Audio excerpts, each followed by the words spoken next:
This is the Louie Tee Network.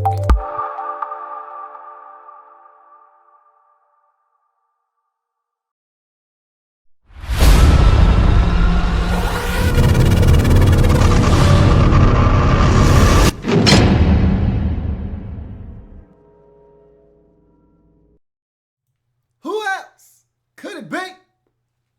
Me, your me, Louie Tee. Welcome to Lockdown Coverage.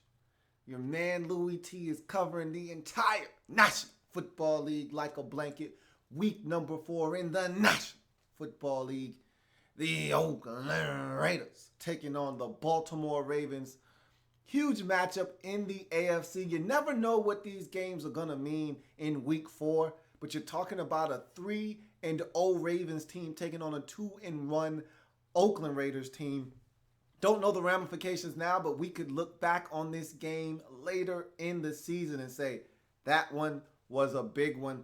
But nonetheless, what a ball game this was. And how many times have we said that when referencing the Oakland Raiders and their games this year? How many tight ball games have they been in this season?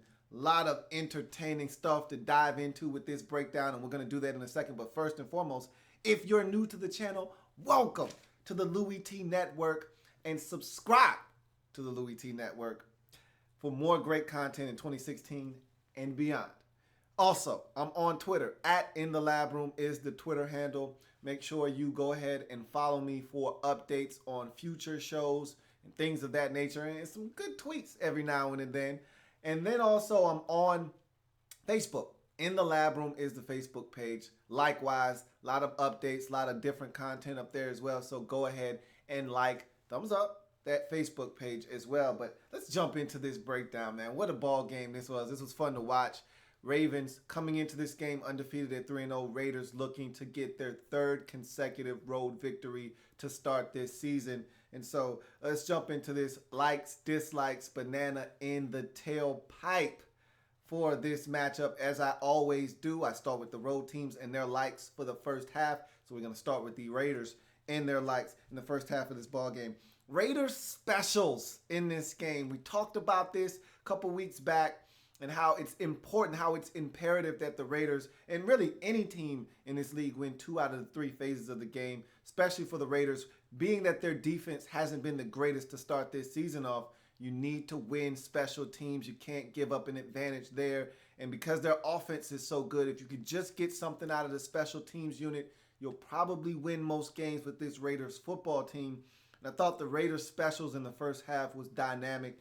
Marquette King with a couple of big-time punts, pinning this Ravens team deep in their own territory. And one of those punts, pinning the Ravens deep in their own territory, led directly to some big plays by the Raiders and a score. Because of the punt by Marquette King, pinning the Ravens inside their own 5-yard line, Raiders get a 3-and-out stop, force the Ravens to punt from their own end zone.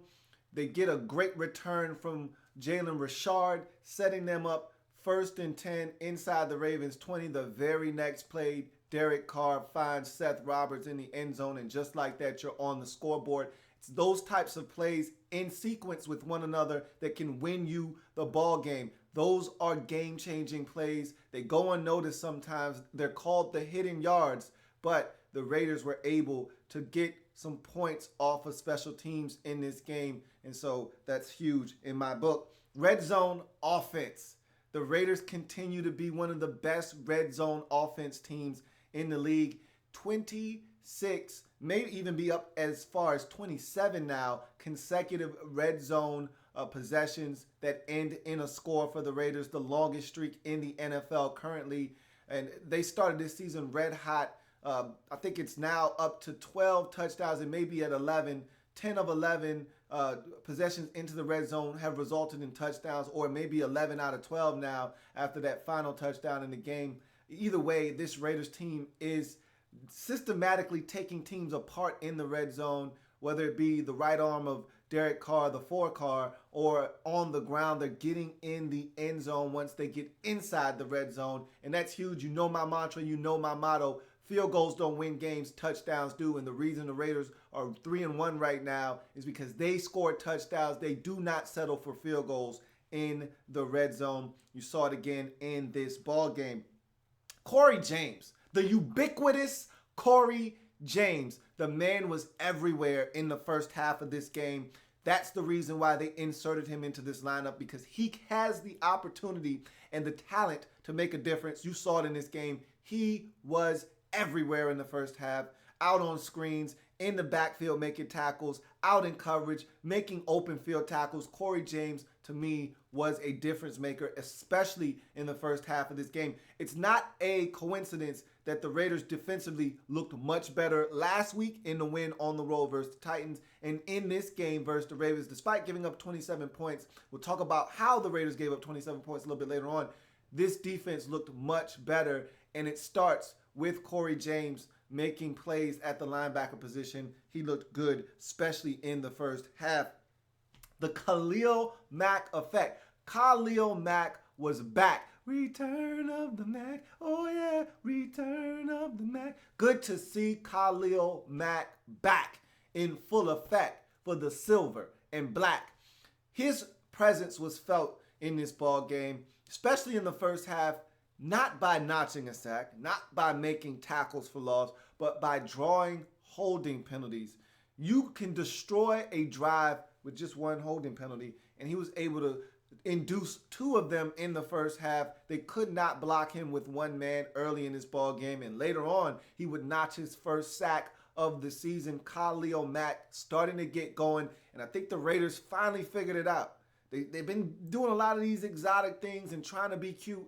Let the man rush the quarterback, okay? He's not supposed to be dropping into space a bunch. This is your best pass rusher. Turn him loose, okay? And you did that in this game, and I thought you reaped the benefits of that. The Ravens struggled all afternoon to contain Khalil Mack. The Khalil Mack effect was full in effect in this game, and he was able to cause some problems for the Ravens up front. Musty changing the tempo is my final like for the first half of this game for the Raiders. Bill Musgraves, the offensive coordinator of the Oakland Raiders, changed the tempo late in the first half. And that tempo kind of caught the Ravens off guard. And you see this a lot around the league. When teams change the tempo, it sparks the offense. They're able to move the football. It's a little stagnant. Raiders had their most 3-and-outs in this game versus the Ravens, and sometimes you got to change tempo. He did that with the tempo with about 7 minutes left in the second quarter. They went right down the field, and Derek Carr was able to hook up with Krabs for his first of 3 touchdowns on the afternoon, getting the Raiders in the end zone for their second first half touchdown to give them a 14-3 lead. Love the way they changed the tempo. It was brief, but it was very impactful. Helped get them into the end zone. Changing the tempo by Bill Musgraves was a good idea, and it helped the Raiders get out to a 14-3 lead in this ball game. Let's get to the Ravens and their likes for the first half. Devin Hester with a nice return after the Raiders went out and got their touchdown off of some specials. The Ravens showcased a little specials of their own, getting a huge return out of Devin Hester, and this is why they brought him here. They brought him here for this specific reason, to get big plays in the return game. He was able to do that and able to set up the Ravens with some great field position. They would later take that field position and spin it into a field goal to get on the board in the game. Just incredible, a.k.a. Justin Tucker with a field goal right before half to give the Ravens 6 points going into the halftime break, cut it to a one-score game. Ravens needed all the points they can get, and that was a nice, and I love momentous points before half. You can get a field goal, you can get a touchdown, whatever you can get your hands on before the halftime break is always a good thing. Ravens able to get a field goal to give them a one-score deficit at the half, 14-6, heading into the halftime break. Let's go to the first half dislikes for both teams. Start with the Raiders. Short yardage offense. The Raiders continue to insist, and I'm going to talk about this a little bit more in the second half, but I remember Jack Del Rio talking about one of the games, and I want to say it was the Raiders game where they went 4th and 1, and he had Jalen Richard in the game, and he gets stopped, and he said, I should have put my hammerhead in. He was referencing Jameis Olawale, let me be the news flash for you. You don't have a hammerhead, okay? None of your guys are great in short yardage. Latavius Murray, Jameis Olawale, DeAndre Washington. Stop running in third and short situations. You have Derek Carr. We will elaborate on this later. Just know that they had another failed third and short because they decided they wanted to run. Ravens shut them down, forced them to punt the football. Vidal Alexander struggled in this game, and that is an understatement. 4 penalties for him, but 2 of them were in the first half. Had a holding penalty that destroyed a Raiders drive in the first half. And a lot of times, holding penalties destroy drives in general. Hard to overcome 2nd and 20. Hard to overcome 2nd and 16. Hard to overcome a 10-yard penalty smack dab in the middle of your possession. Vidal Alexander struggled, and generally speaking, I don't say this about players, but he's not a tackle. He's a guard. And for him to be out there, that's really getting value out of a rookie. But this is a guard that you're playing at tackle because of the injuries to Menelik Watson, among others. And so you're having to shuffle some things. I would prefer to see my Vidal Alexander at guard, not tackle. He's struggling right now. He doesn't have enough foot speed. I talked about this when he was drafted out of LSU.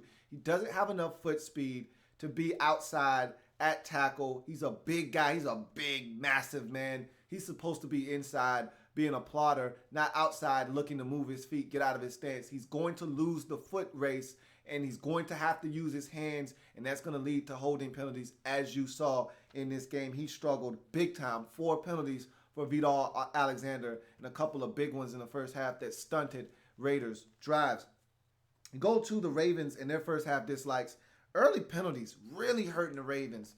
You had a Jeremy Suta penalty on the first possession, as well as a Kamar Aiken on an OPI over the middle that just destroyed the first drive of the game for the Ravens, trying to get a little something going, and that killed that drive. Then the next drive of the game, you get a Ryan Jensen penalty that destroyed that drive. Ravens struggling with penalties. Give some credit to the Raiders up front. We'll talk about that front a little bit later on, but give some credit to them forcing the issue up front. But these Ravens players have to move their feet, have to be in better position, cannot hold, cannot make the type of mistakes, false starts and things of that nature. They struggled with penalties in this game, and it killed a lot of their first half drives, especially the first 2 of the game. Thought the Ravens struggled with penalties.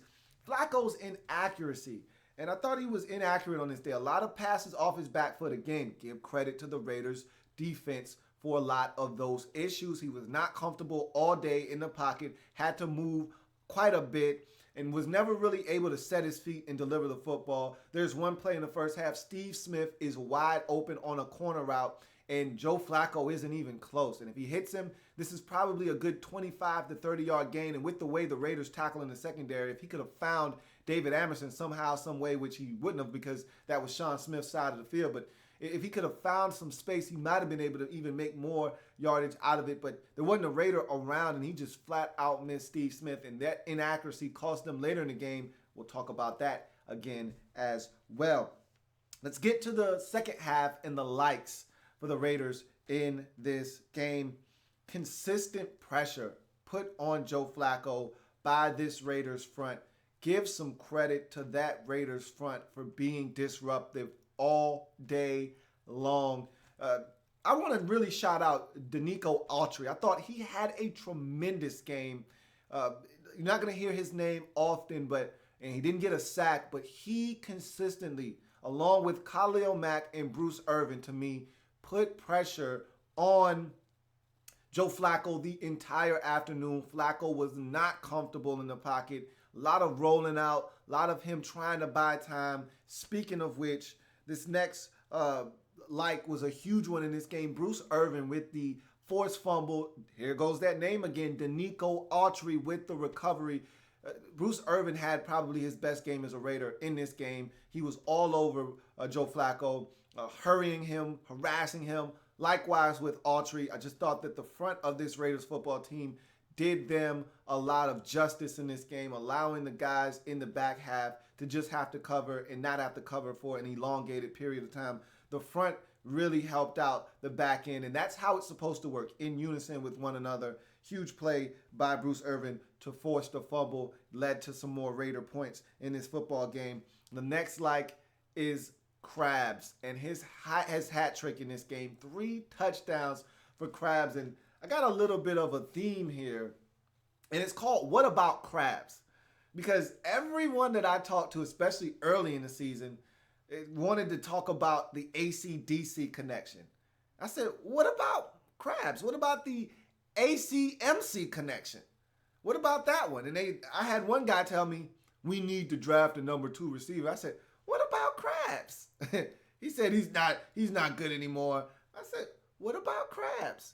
They said, we need to get Amari Cooper to football. And you see this with the Raiders all the time. They love to get Amari Cooper involved, whether it's a hitch or a slant or whatever early in the game. One of the first passes of every game is to Amari Cooper to get him going early. And I always say, what about Krabs? Get him the football. Right now, Michael Crabtree is the most consistent Raiders receiver, the one guy that you know you can throw the football to, and if it hits his hands, he's going to catch it. You can't say that about Amari Cooper. You can't say that about Seth Roberts. Can't say that about Clive Walford. You know if you throw it to Krabs and it hits his hands, he's going to catch the football. Remember, and Harbaugh doesn't say these types of things often, but when he was the San Francisco 49ers coach, Jim Harbaugh said, Michael Crabtree is the best catcher of the football ever. This guy's got tremendous hands, and you saw it again in this football game. He was one of the biggest difference makers offensively in this game, and he was right up there with the next guy that I'm going to name. The 4 car is my final like for this Raiders team. Look, the numbers aren't gaudy this game. It's not one of those 300-yard passing games like he had against the Ravens last year in a win, but it's just as impressive, the numbers that he put up. 4 touchdowns, and probably the biggest number is the one that doesn't exist.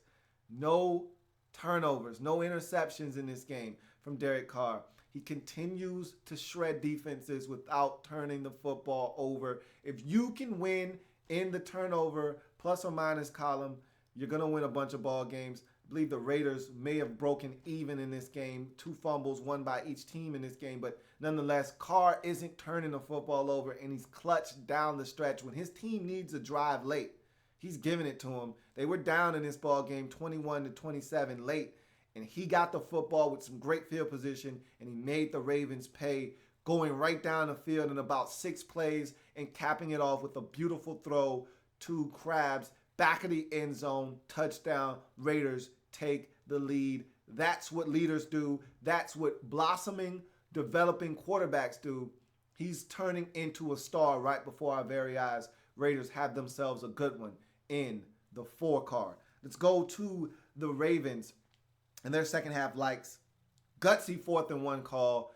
They move the football down the field. They get stopped on 3rd and goal. Throw it to Juszczyk, who is a weapon for them. They get down to the 1-yard line, and John Harbaugh says, stay out there, offense. Flacco, it's on you, man. Call your number. He calls his own number, quarterback sneak, and uses that 6'6" frame to get into the end zone. Touchdown. Big call by the Ravens. Smitty getting loose. And I talked to a Raiders fan before this game, and he said, my biggest concern in this game, Steve Smith Sr. And Smitty got loose in the secondary. David Amerson continuing his tackle woes. We'll talk about that a little bit later on.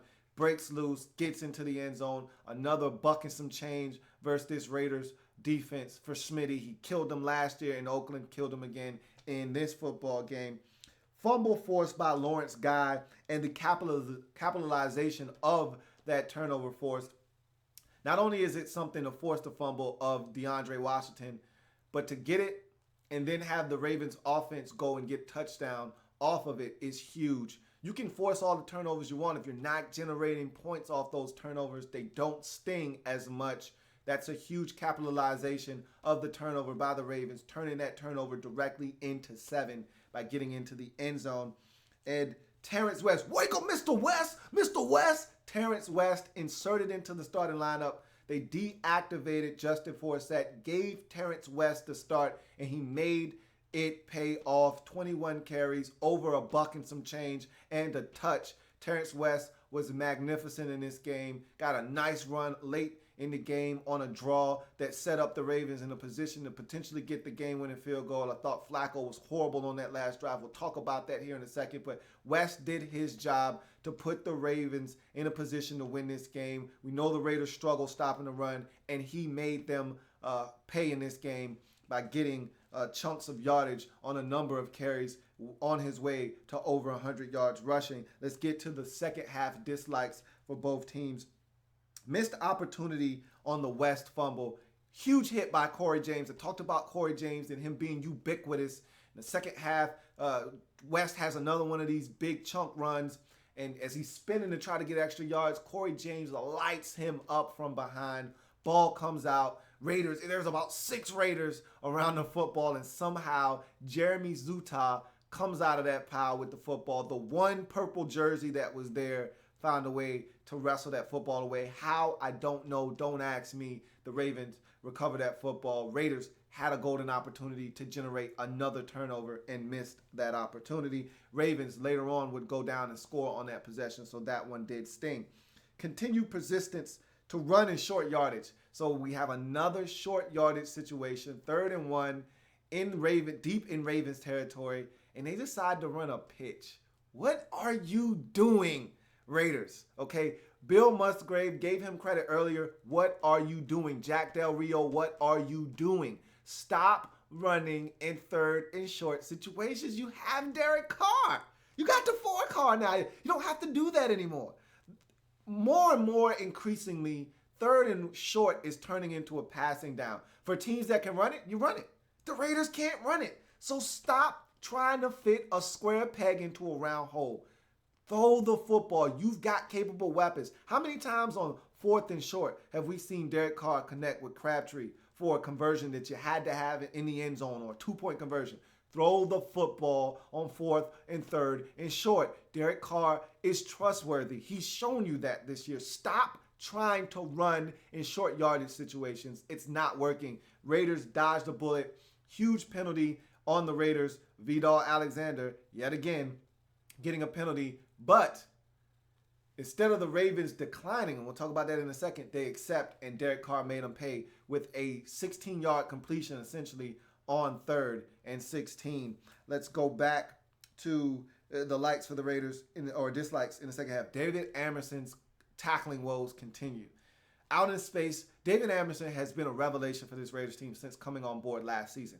However, his tackling has been an atrocity since coming on to this Raiders team last year.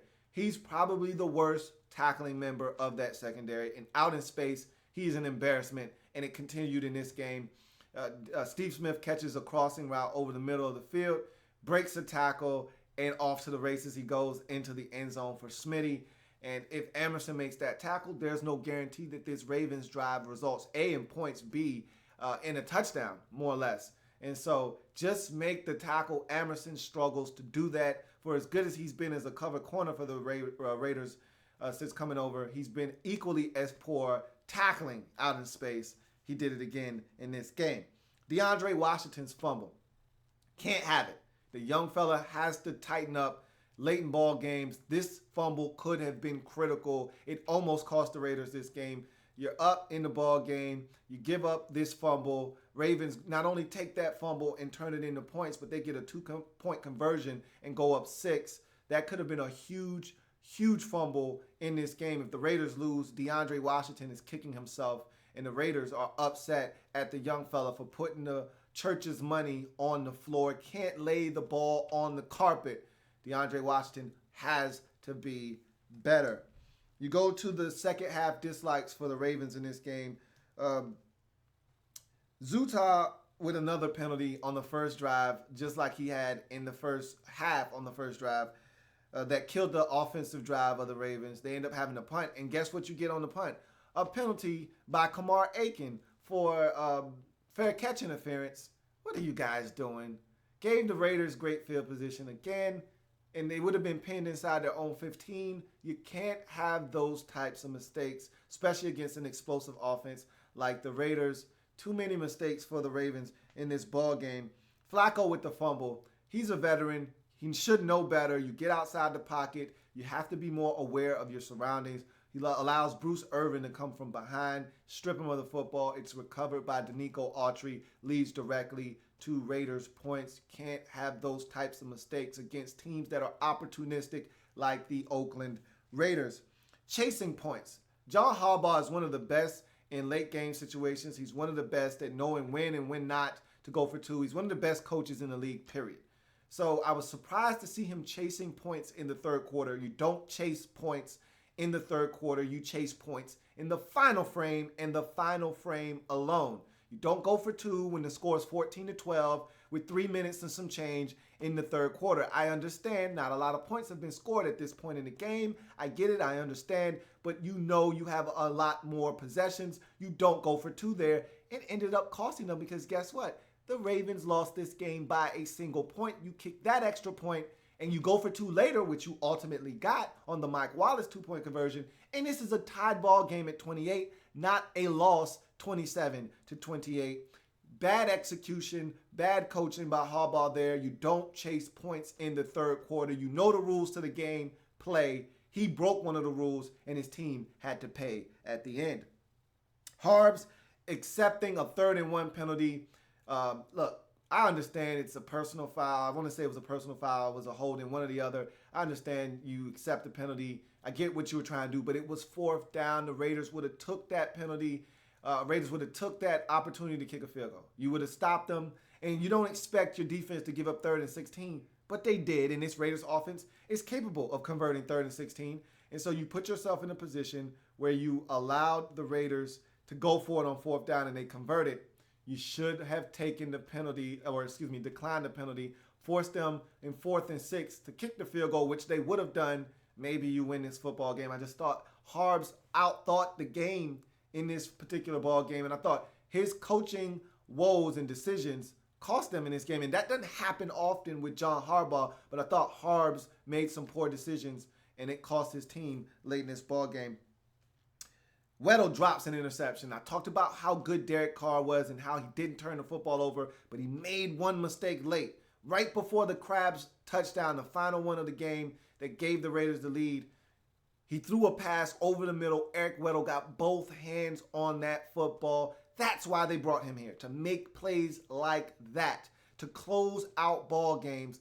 He catches that football, the Ravens win this game. He drops the football, the Ravens lose this game. That's the fine line you walk in this league when you don't take advantage of opportunities. Carr's not going to give you many opportunities to pick him off and seal the game. You got your opportunity. You wasted it. You squandered it. The next play, it's Crabs back of the end zone, beating Sharice Wright, who was wrong on this day. Touchdown, Ravens go and lose this football game. Got to take advantage of that opportunity. Carr gave you an opportunity to win this game. Weddle failed to take it. And Flacco on the last drive, let's talk about this for a second, because one of the reasons I love Joe Flacco so much is because of the clutch gene. Ice water in the veins, late in ball games. He's unconscious and unshackled by thought. Joe Flacco goes out and rips opposing defenses late in games. And this was an opportunity for him to do that. And I thought he failed miserably. Ravens start that final drive with a great draw to Terrence West. Wake up, Mr. West! Mr. West! And Flacco with some inaccuracies. He misses some guys out in the flats. He misses Juszczyk open. I thought he had an opportunity to hit another receiver wide open, and he missed him on a crossing route. Then you get a drop by Chris Moore. And so just failed opportunities. But the one that hurt me the most, on 4th down, when you know you got to have it, after a penalty that hurt you again, you had to have it, okay? You know you got to have it. And you're throwing to Kamar Aiken over the middle. Great hit by Reggie Nelson, by the way, to dislodge that football. He was going to drop it anyway. He'd already dropped the football before the hit, but just to make sure, go ahead and light him up anyway, and Reggie Nelson did that. Why are you throwing Kamar Aiken there? You know who I'm going to? The guy that's been bailing me out all game, the guy that's got over 100 yards receiving in the game, the guy that the Raiders can't stop and haven't been able to stop for the last 2 seasons when you've played them. How about you go to Steve Smith open on the comeback against Sean Smith? That's where I'm putting my money. On 4th down with the game on the line, I'm going to Steve Smith Sr. and allowing him to win for me, because that's the guy who wins for me. Not Kamar Aiken. Not over the middle with 3 Raider defenders there. I'm going to one-on-one with Sean Smith and taking my chances there because I know Smitty will make a play, and he was open on that comeback right at the sticks. He would have caught the football. You would have moved the sticks. You would have gotten in. And just remember, you only needed a field goal. 5 more yards would have got you in a position to at least trot Justin Tucker out for about a 63-yard field goal. You couldn't even get that. You had 3 opportunities to pick up 5 yards, and you couldn't do that on the final drive. I put that on Joe Flacco now. Again, the Chris Moore drop didn't help. But all you needed was a field goal, and you didn't give your team a chance. And I thought Flacco blew it on that last drive by throwing the football to Kamar Aiken and not going to Steve Smith. So that's going to do it for the likes, dislikes, banana and tailpipe. No banana and tailpipe here. I thought the Raiders defense actually played well, and it'd be one thing if they only done this one time like they had done against Tennessee. This is the second week in a row. This Raiders defense doesn't have to be great. They just got to be good because the offense is great. If they could just be solid, okay, not terrible, they're going to have chances to win ball games. Big win for the Raiders on the road. And you know what this win does? This is a season-defining type of win. This is the win that shows that the Raiders aren't the same old Raiders anymore. When you go on the road and you beat a Ravens team that was undefeated previously, and you get your 3rd straight road win, and you go to 3-1 on the season, this is a culture-changing win for the Raiders. These are the games they lost in the past. They won this game. They go to 3-1 on the season. Big win for the Raiders. Tough loss for the Ravens. Got a couple comments here that I'm going to read, and then we're going to get out of here.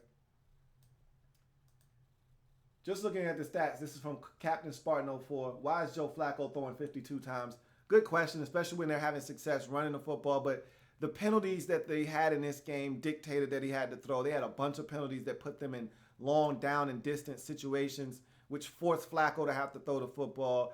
They threw it a bunch late. I would have liked to have seen them kept it on the ground, especially having one timeout left. With Terrence West having this type of success that he had in this game, I would have loved to have seen them continue to ground it.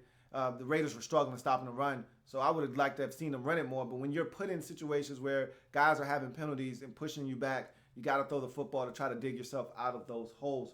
Raider Hazard says, don't know why people think Bortles is better than Carr. Carr is by far better. He is. It is not even close. And I was one of those guys beating the table for Blake Bortles. Carr is head and shoulders above anybody in that draft class, and it's not up for debate. Captain Spartan 04 says, how's C.J. Mosley looking this year? He's solid. He's nowhere near his rookie season when he burst onto the scene making a bunch of plays, but he's solid. He's a good player for the Ravens, but he's not the guy that he was when he was a rookie, when he was a game changer for the Ravens. Captain Spartan 04 says, Sharice Wright, bottom 5 corner. I'm not going to kill him, but he didn't have his best afternoon, but he hasn't been terrible. I thought he was going to be terrible. He hasn't been terrible this year, but he hasn't been great either. So he's been mediocre. There's a lot of mediocre corners in the league. That won't put him in the bottom 5, but he struggled in this game. And give some credit to Krabs for making plays. He's a damn good receiver, and I don't think he gets enough credit on this Oakland Raiders receiving core. Savage Raven says, are the O-line that needs work? Yeah, you struggled today, but you didn't have your all-world left tackle that you drafted out of Notre Dame. And so they struggled, though. You struggled at center with Jensen. You struggled at right tackle. You struggled today a little bit along the offensive line. Bad play calling, I agree. There were some instances where I would have liked to have seen some different things done in this football game. I didn't think that they maximized the offense in this game either. Andre R. says, how do you feel about rookie Corey James stepping up at the middle linebacker for the Ravens? I already talked about Corey James. He's been tremendous for the Raiders since being inserted into the lineup last week versus the Titans. I talked about him. He was on my likes list in the first half, and really, he was all over the field. I told you he was ubiquitous in this game, causing a fumble even though the Raiders didn't recover. He was tremendous. Love what Corey James has brought to this football team since being inserted into the starting lineup. He's here to stay, and he made a huge impact on this Raiders team in this game and has entered into the lineup. That's going to do it for the Raiders and the Ravens. What a thrilling matchup. Raiders go to 3-1. Ravens drop to 3-1. Huge win for the Raiders. And again, don't know what kind of implications this game is going to have down the road, but it's a huge culture-changing win for the Raiders. You lose this game, drop to 2-2, you say, oh, that's the Raiders. There they go being the Raiders again. You win this football game, and now people start looking at the Raiders in a different light. Now the question is, got a lot of home cooking coming to you. Can you take care of business at the crib? It's going to do it for your man Louie T on lockdown coverage. If it happens in the National Football League, whether big or small, we cover it all here in the lab room. I'll be back later to break down more games in week 4 of the National